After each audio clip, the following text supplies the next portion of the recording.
Hallo en welkom Blitsfokkers-kykers by vandag se episode. Vandag het ek vir Elisma Tron, sy is die voorsitter van die FNB Woordfees, of althans Windhoek Woordfees, saam op die bank. Rene Marie gaan gesels oor wat aangaan in die wêreld van die jeug, en heel laaste gaan ons bietjie luister na 'n nuwe liedjie in Voor in die Koor. So sit terug en geniet dit saam met ons.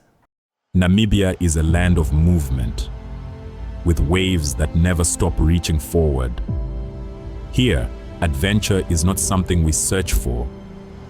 It is something we are born into. In every corner of this country, creativity rises, from artists, from athletes, from dreamers. And when the world comes to explore Namibia, they discover something extraordinary. Because when sport moves people, creativity moves ideas, and tourism moves the world toward us. Something powerful happens. A platform where movement meets imagination, where industries connect, where opportunity grows, where Namibia's next chapter begins. Welcome to the Creative Sport Tourism Expo. Exhibit, partner, experience. Creative Sport Tourism.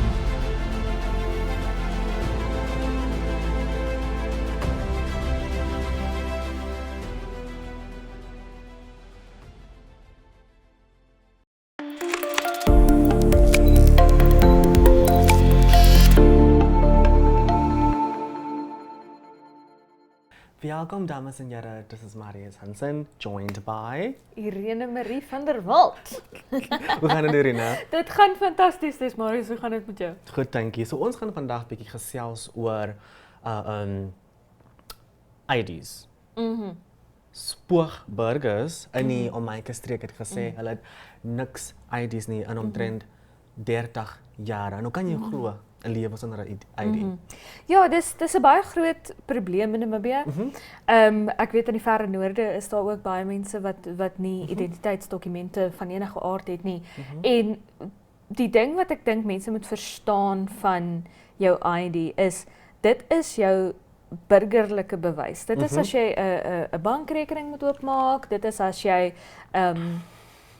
baie dinge wil koop in die lewe, baie groter 'n huis wil kry, as jy wil soveel dinge doen, as jy 'n lening wil kry, as jy selfs hierdie microloans, as jy $500 nodig het tot payday, jy kan dit nie doen sonder 'n ID nie. Even selfs om wat is die kaartjie wat jy in die foon insit. Jy nodig ook jou ID vir dit. Ja, jou SIM-kaart. Jy het jou ID nodig om 'n SIM-kaart te registreer. Ja, 'n bankrekening oop te maak, jy weet, en dit is die groot probleem is regtig. Ek kan nie te veel klem daarop lê nie. Dit is werklik ellende waarin hierdie mense lewe. En dit is nou nie om lelik te wees en om te jy weet, kollig te skyn op armoede en lekker te kry daaroor nie. Dit is werklik hulle het nie toegang tot bankrekeninge nie. Hulle kan nie aansoek doen vir werk nie. Jy weet, nie, ja. Want hulle moet aan die maatskaplike voorsorgfonds behoort of die Social Security Commission behoort om werk te kry en hulle kan nie werk daar aansoek doen sonder 'n ID-nommer nie. Jy weet jy hoef eers jou ID te gee nie, net 'n ID-nommer, jy weet. Klomp sulke goed. Hulle kan nie werk kry nie, hulle kan nie vaste werk kry nie. Baie van hierdie tydelike werkies vra ook vir jou, hè? Wie is jy? Jy weet wat nou hierso. Sulke tipe goed, jy kan nie bankrekening hê om jou geld in te sit nie. Baie min mense gaan deesdae vir jou 'n salaris in kontant betaal. Die staatsdienste, staatshospitale, daai tipe dinge. Hulle het geen toegang daartoe nie. Onthou jy op ons skooljare het hulle mos die IDs by die skool gedoen. Ek is 'n bietjie ouer as jy, dis maar Ek kan nie onthou of hulle dit by my skool gedoen het nie, maar ons het by die skool gekry, toe jy in graad 9 was, het die regering altyd gekom om die graad 9 leerlinge ID's te vang. Ja. Maar weer eens, skole. Jy kan nie toegang kry tot 'n skool, tot 'n universiteit, enigiets wat jou lewe gaan laat vooruitgaan. het jy nie toegang tot nie. Ek meen nie eers 'n paspoort nie. Jy weet? Soveel soos wat 'n paspoort in hulle omstandighede as jy nou kyk na, jy kan nie universiteit toe gaan nie, jy kan nie skool toe gaan nie, jy kan nie 'n bloody pynpil by 'n staatskliniek kry nie. Die Benado's wat hulle so te veel van het, jy kan nie een van hulle kry nie. Sonder daai ID nie. Jy weet, dan is 'n paspoort 'n absolute leksheid, maar vir my en vir jou is 'n paspoort, o ja, hy lê daar iewers in die laai as ek nou moet Suid-Afrika toe gaan of ek moet nou Botswana toe gaan of ek moet nou wat ook al doen. Jy weet, dis iets wat ons as vanselfsprekend aanvaar en vir hulle is dit so 'n leksheid dat hulle dit nie eens oorweeg nie. Hulle wil eintlik net 'n bankrekening hê en 'n Benado by 'n staatshospitaal kry. Spookburgers. Hulle bestaan letterlik volgens die staat. Nie, ja. En dit is nie net 'n Namibiese probleem nie, dit is 'n wêreldwye probleem. Die Verenigde Nasies, hulle noem dit statelessness, staatloosheid. Ja. Jy weet, wanneer jy geen identiteitsdokumente het om te bewys dat jy 'n burger van enige land is nie. Jy weet, want sou jy nou sê 'n misdaad pleeg, dan word jy jou ID-nommer tegnies aangekla. Jy weet, as 'n simbool van jou as persoon. Soos wat ek sê, om 'n pynpil by die staatshospitaal te gaan kry, ID-nommer. Daar's soveel basiese menseregte wat gekoppel is aan om jou waterrekening te kan betaal, jou elektrisiteitsrekening, ID-nommer. Daar's soveel basiese menseregte wat gekoppel is aan jou identiteit. En staatloosheid is 'n probleem wêreldwyd. Dus ek dink nie die wêreld se grootste probleem nie, maar dit is 'n probleem, absoluut, en vir hulle is dit die wêreld se grootste probleem. Ja. Vir elke liewe een van daai mense, dit vorm absoluut hulle bestaan. Jy weet, so dit is 'n wêreldwye probleem. Die Verenigde Nasies het 'n kollig daarop geskei. Hulle het elke jaar 'n dag vir staatloosheid.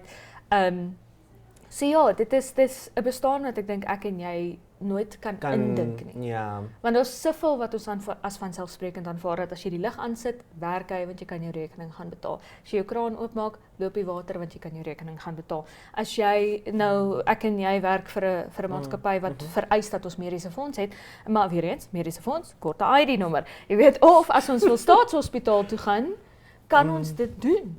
Jy weet, daar's soveel basiese dienste wat ons glad nie aan dink nie. Bankrekeninge, jou bankkaart, as jy gou 'n paai en 'n Coke gaan koop vir middagete. Dit is iets wat hulle nie tot toegang het nie, want hulle kan nie 'n bankrekening hê nie. Ja.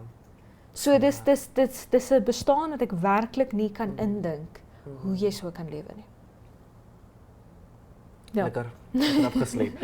So ons het ook gepraat van die smart classrooms en jy sê vir ons 'n bietjie uitbrei oor wat dit beteken. Ja. Die slim klaskamers, ek gaan nou 'n bietjie my objektiwiteit as joernalis hier opgee. Dis 'n idee wat ek in 2021 vir die eerste keer toe ek nog by MyZone gewerk het, vir die eerste keer op afgekom het en ek en die destydse uitvoerende direkteur van die ministerie, nou die minister Sanet Steenkamp, het ek dink altesaam ure gesit en praat oor die idee van slim klaskamers. Ja. Jy weet, die idee, dit spruit baie uit 'n slim bord. So dis soos die wit bord waarmee jy op 'n wat jy op mee skryf met 'n koutjie. Maar hierdie slimborde kan soveel meer doen. Dit kan video speel, dit kan as 'n onderwyser notas geskryf het op die bord, kan hulle dit stoor as die klok lui of wat ook al, en dan volgende les wanneer daai selfde klas inkom, sit jy net weer daai selfde notas op die bord. So hulle hoef dit nie oor en oor te skryf nie. Daar's tekeninge in diagramme wat jy weet, hulle kan van die internet af 'n prentjie gaan haal en dit wys en dit help absoluut om multimodaliteit, jy weet, en dit is nou 'n baie groot media term wat ek letterlik op universiteit geleer het. Modaliteit is basies dit te doen met jou sintuie. So jou gehoorsintuig, jou sigsintuig, daai tipe dinge. En dis modaliteit basies. So dit maak multimodaliteit moontlik in klaskamers, dit maak dit moontlik. Sanet Steenkamp het ook destyds vir my gesê, jy weet, elke leerder leer in 'n ander manier. Jy weet, eenetjie moet dit hoor en die ander een moet dit sien en die ander een moet dit sê en die ander een moet dit vir sy maatjie sê en wat ook al. En slimborde, slim klaskamers maak dit vir ons soveel meer moontlik om aan daai verskillende maniere van leer te kan aanhelp en te kan aanmoedig in kinders. En dit maak dit ook minder 21 in 'n klaskamer. Jy weet dat dit nie net is, okay, hier is jou notas, skryf nou jou notas af. Dit help dat vandag gaan ons 'n video kyk. Jy weet, ons is verskriklik opgewonde en vandag kyk ons na al hierdie prentjies en vandag kyk ons na nuusberigte oor iets en dit help ook kinders om nie net nie verveeld te raak in die klas nie, maar om dit wat hulle leer in 'n regte wêreld konteks te kan plaas. Jy weet. Dink jy daar is vordering rondom die projek? Ja, so daar is die regering het baie geld, ek kan dit nie mooi onthou nie, maar hulle het baie geld uitgehaal om slimborde in klaskamers te stuur vir staatskole. Daar is staatskole, ek onthou daar's in Walvis Bay een gewees wat deel van die stigting van die projek was, so hulle is toe nou eers gestuur en uitgetoets en beproef. En NIED, die Namibiese Instituut vir Onderwysontwikkeling, hulle het, en ek was baie bly om hierdie te sien, hulle het van self navorsing gedoen. Uit hulle eie uit na hulle hierdie slimborde nou geïmplementeer het en baie bevindinge gemaak. En hulle sê die klaskamers wat suksesvol slimborde kon implementeer, het baie goeie leeruitkomste gehad. Jy weet, wat vir ons sê dit is absoluut 100% moontlik, jy weet. Maar die minderheid van klaskamers kon slimborde suksesvol implementeer. Omdat daar goed is soos internetkonnektiwiteit. Jy weet, wat nie eweredig oor Namibië is nie. Onder meer ook baie onderwysers wat sê hulle weet nie hoe die slimborde werk nie. Baie onderwysers wat sê die slimborde, daar was nie genoeg elektrisiteit om altyd die slimborde betroubaar te gebruik in hulle klasse nie. So ja, dit het baie potensiaal, maar daar is nog hakplekke wat ons moet uitstryk met daai een. Ek agree. Okay, dis al van Irina Marie en Desmarais Hansen vir vandag. So dis al, dames en here, spoogburgers en identifiseer dokumente. Identiteitskaarte en slimborde. Ja, so dis al van ons vandag, Irina en Desmarais. On to you, Rojan.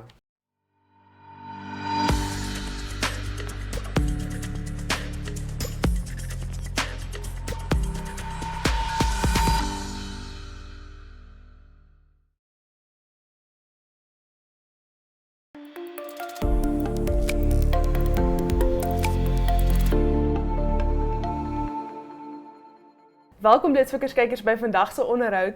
Ek is so bevoorreg om vir Elisma Tron saam op die bank te hê. Sy is die voorsitter van die FNB Windhoek Woordfees. Baie welkom Elisma, dankie dat jy saam met my kuier. Dankie Rosa, en ek is so bly dat ek hier mag wees. Baie dankie. Om nou heel te begin, vertel net 'n bietjie vir ons, wat is die Woordfees? Wat behels dit? Wat doen julle daar? Al daai goedjies. Die FNB Windhoek Woordfees is gestig in 2013. Deur Dr. Krishna Bekemeer en Ronel Rademeier wat ook die redaktrise was by die Republikein. So 'n baie geliefde figuur in ons almal se lewens. En die doel daarmee was om die kunste bietjie Namibië toe te bring. Want daar's soveel feeste en goed in Suid-Afrika, so hulle idee was om daai kwaliteit kuns na Namibië ook te bring. En so dit is eintlik ook maar ons doel met die fees en ek dink die visie was aanvanklik ook om die gemeenskap lief te maak vir die Afrikaanse woord. So ja, dit is maar die agtergrond. So ons kyk na toneel, musiek en skryfkuns. So ons probeer altyd so 'n balans vind tussen dit alles en kyk dat ons so ietsie van alles inbring. Ons kyk baie na wat by Suid-Afrikaanse feeste gebeur. Ons kyk na die wat pryse wen, die beste resensies en so aan en probeer dit hierna toe bring. Koste is natuurlik iets wat ons baie beperk.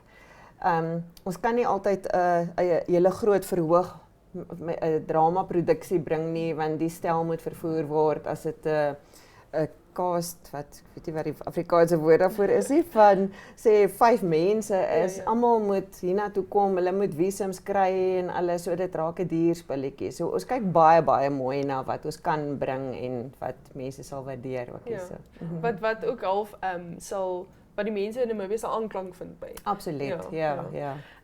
En dan as mense nou kyk na, jy het nou genoem, dit is om nou die Afrikaanse woord en die Afrikaanse taal. Hoekom is organisasies soos die Windhoek Woordfees so belangrik vir die Afrikaanse taal? Ek dink dit is maar, ons wil regtig hê mense moet lief raak vir die taal. En dit is een manier om dit te doen. As 'n ouer probeer jy dat jou kinders moet lees en gediggies skryf of wat ook al. En met moedertaalonderrig wat nie heeltemal so meer oral is nie, is dit moeilik. So 'n ouer het 'n moeilike taak. So ons probeer om maar bietjie meer te doen en bietjie ekstra te doen. En die ding is ook dat nie almal het die geld of die vermoë of die tyd om na 'n kunstefees in Suid-Afrika toe te gaan nie. So ons probeer 'n bietjie daarvan hiernatoe bring. Julle het ook onlangs 'n optrede gehad. My tong gaan knoop as ek nou die naam moet sê, jy moet dit maar noem, maar die 'n optrede gehad waar julle toe ook vir Sanet Steenkamp aangewys het as julle beskermvrou, as ek dit reg het. Dis reg. So hoe het dit gekom? Hoe het dit gemaak? Jessie, ons is so opgewonde daaroor.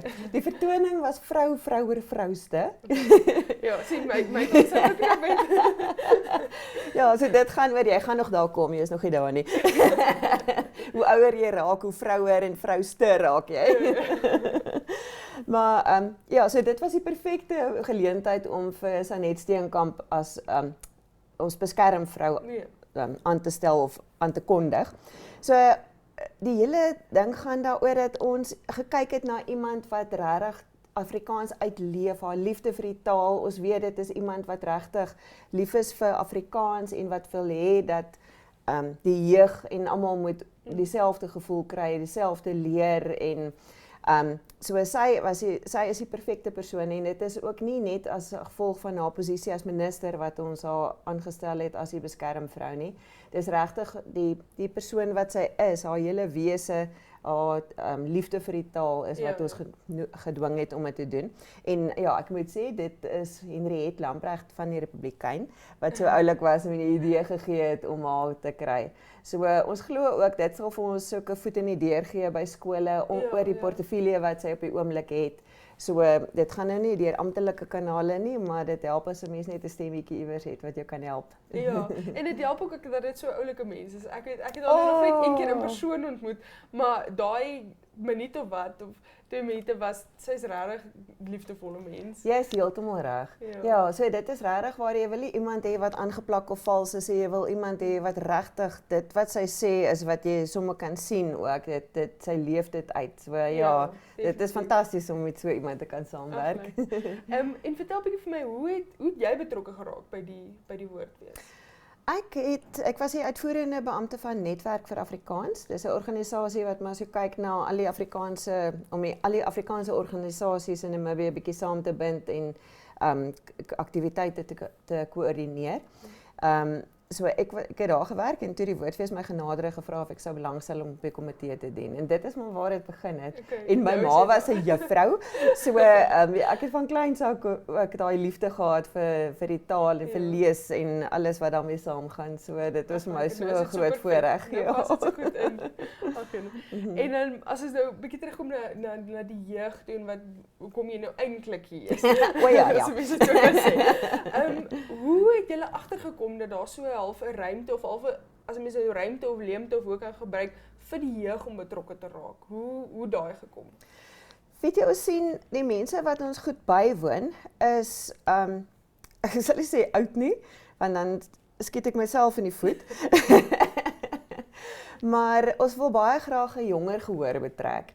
Ons het byvoorbeeld ek dink is 2022 het ons die eerste keer vir Spoegwolf gebring want ons wou sê ons wil 'n jonger gehoor trek en daar was 2000 mense wat fantasties was. En om dit in die naam van Woordfees te kon aanbied was regtig fantasties. Maar ons wil ook hê hulle moet kyk na ons wil jonger skrywers ook inbring. Ons wil seker maak dit wat die jong mense laat tik. Ons nou net gepraat ook. Ek sit self nog met 'n tienerkind in die huis en dit is moeilik baie keer om en daar is nie soveel geleenthede om 'n kind na toe te neem en blootstelling te gee aan byvoorbeeld Afrikaanse teater nie. Dit gebeur nie. So as iemand dit nie doen nie, dan gaan dit nie gebeur nie. Ja, so as dit ons is wat dit moet laat gebeur, is dit fantasties. En as dit jonger akteurs is, mense met wie hulle kan aanklank vind, is dit wonderlik.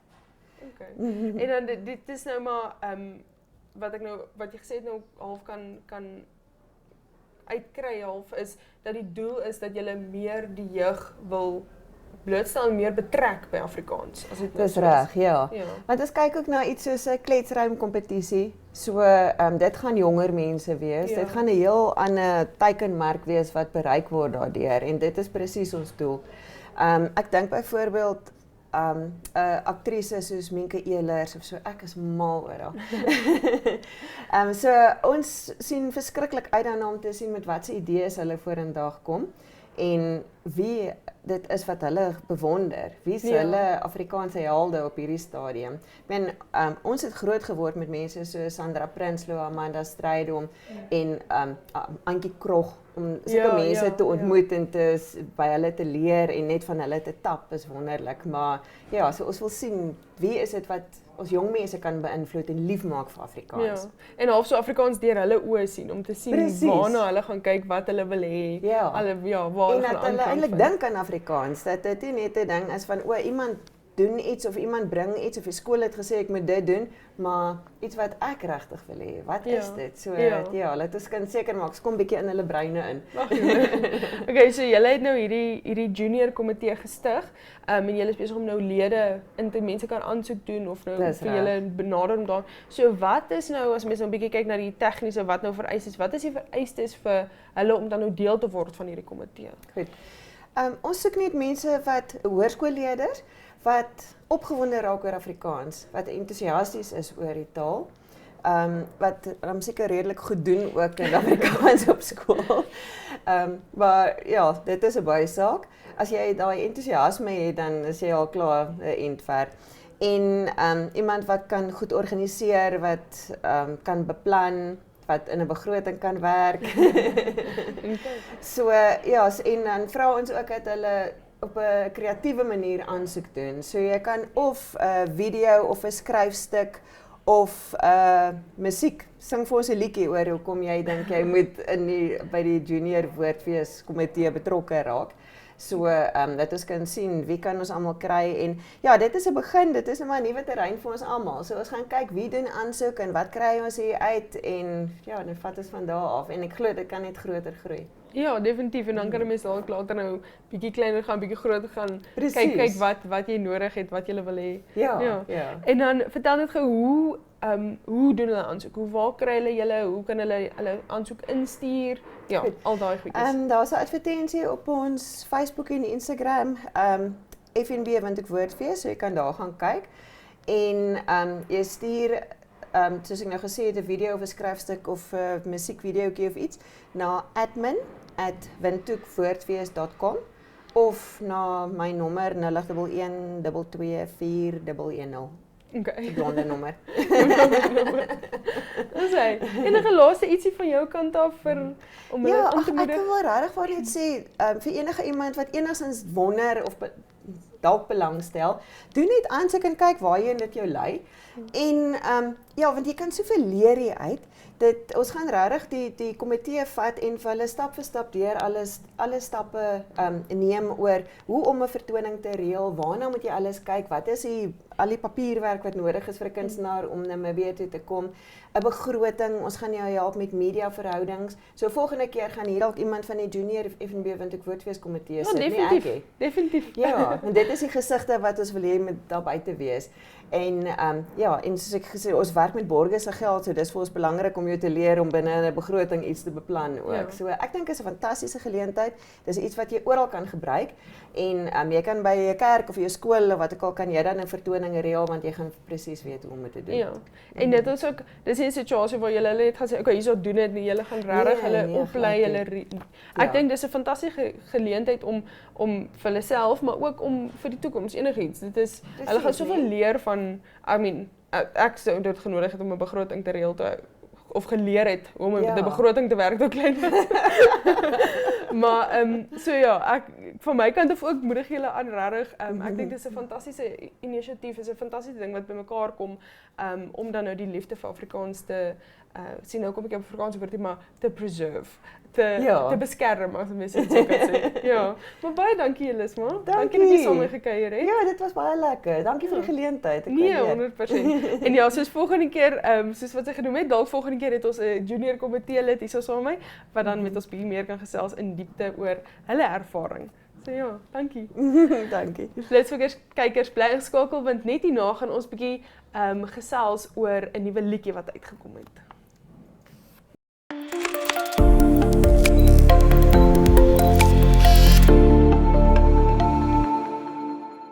Welkom by Voor in die Koor, waar ons die betekenis agter kunstenaars se liedjies ontdek. Zaan Sonnekus en Caroline van Jaarsveld se nuwe liedjie Oor mekaar is 'n rou poëtiese ballade geskryf vir enigiemand wat al iemand so intens liefgehad het dat daardie persoon onlosmaaklik deel van hulle hele wese geword het. Die liedjie verken die magiese, ritmiese, intieme ruimte tussen twee mense wat mekaar so deur en deur ken dat woorde onnodig raak en die stilte selfs harder praat. 'n Gedagte wat perfek vasgevang word in die kernreël, sonder woorde praat ons nog dieselfde taal. Danksy kragtige beelde soos 'n kerk binne die kroë en 'n beskrywing van 'n geliefde wat net soos bloed in elke aar loop, teken die lirieke 'n prentjie van 'n liefde wat gelyktydig 'n anker van rustigheid in 'n chaotiese wêreld is, maar ook 'n emosionele stryd om beheer te laat vaar. Uiteindelik is dit 'n meeslurende uitbeelding van twee siele wat ten spyte van pyn, twyfel of vermyding onherroepelik in mekaar verstrengel bly en 'n onbreekbare band deel wat 'n alledaagse oorskry. Dankie dat jy vandag saam geluister het na hierdie nuwe liedjie. Doen jouself 'n guns en gaan soek dit op vir jouself.